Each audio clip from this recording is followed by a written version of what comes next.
Right now, Pittsburgh's best sports show is about to begin. Call us or tweet us. We've got things to talk about on the Nightly Sports Call. All right, thanks a lot, Ken, and thank you for tuning in to the Nightly Sports Call. I'm Rich Walsh. Give us a call tonight. 412-575-2600 is the number. We're going to be talking about the Steelers' big game against the Ravens on Sunday. We do know that Antonio Brown will play. He practiced. Mike Mitchell is questionable, but I would imagine that Mitchell will play in this game.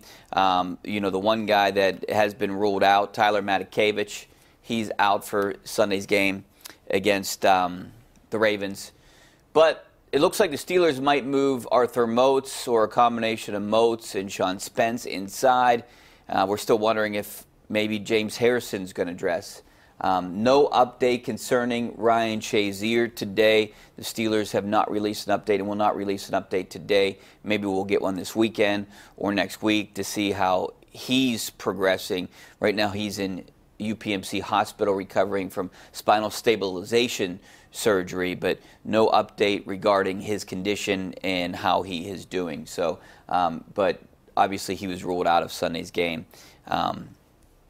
And more than likely with surgery like this, and you hate to speculate, but with surgery like this, more than likely he is done for the year. So let's hope that maybe he can play next year. Let's just pray that everything goes well and he makes a full recovery.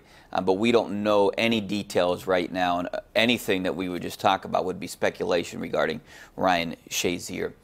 And the Penguins, they're in action tomorrow night at home against Toronto, coming off a nice win against the Islanders last night, and we talked a little bit about that on the show last night. The Penguins came back in overtime, winning at 4-3. It was a Star Wars night.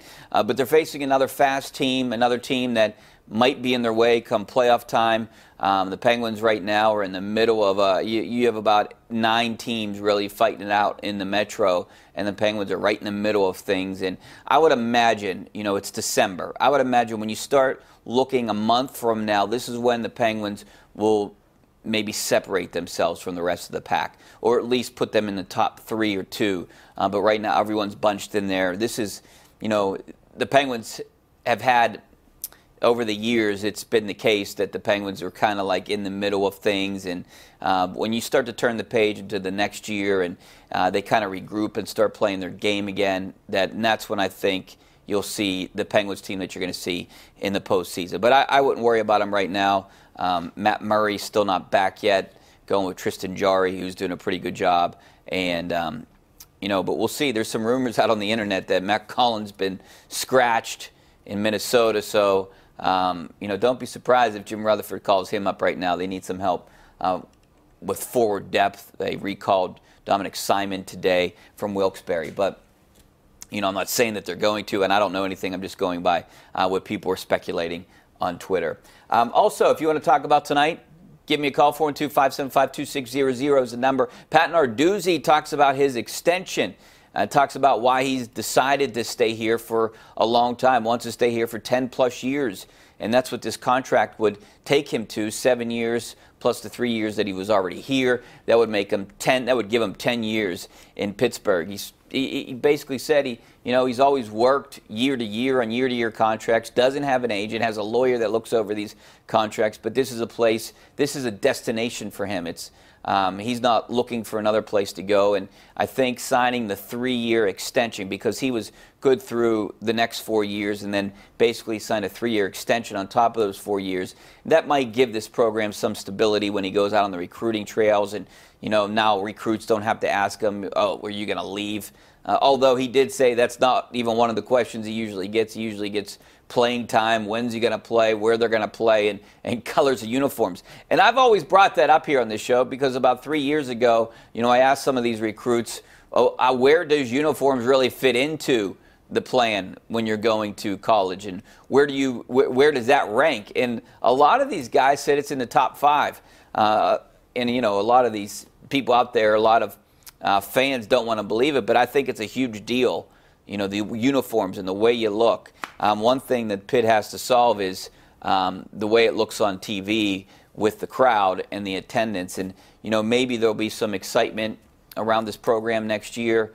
and they can generate some excitement with some wins early on. They got a tough schedule to start out with. They're playing Penn State, Notre Dame, Central Florida, teams like that, and they cannot afford to get off to a slow start again like they did this year. But, you know, for sure, the place is going to be packed for that Penn State game. There's no doubt about that. So anything you want to talk about? Oh, my Siri just decided to go on. Okay, sorry about that. Siri just went off in the middle of the show. I was talking about Penn State. Penn State, Siri.